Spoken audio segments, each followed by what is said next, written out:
Turkey's President Erdogan is critical of the deal and who's part of it. He also accused the West, Russia and Iran of trying to further their own interests in Syria. PYD and YPG, which are terrorist organizations, should be excluded from the ceasefire like Daesh and al-Nusra. In the current situation, PYD and YPG act together with Assad regime and Russia and break the force of opposition. By doing so, it has turned into the most important force supporting Daesh. If opposition forces didn't have to suffer under PYD, YPG attacks, and if they could use all their forces and strength to fight against Daesh, I believe the situation in Syria would be much more different. Well, Anelise Borges is following this story for us from Kilis near the Turkish-Syrian border.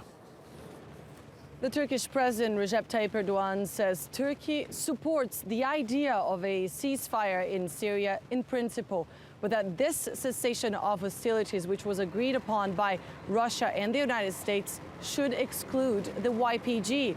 Erdogan says that the YPG is a terrorist organization, an extension of the PKK in Syria, and Turkey has been very concerned about the territorial gains made by the YPG in the northern corridor, backed by Russian airstrikes. Erdogan says that the fact that the international coalition supports the YPG in its fight against Daesh is a great lie.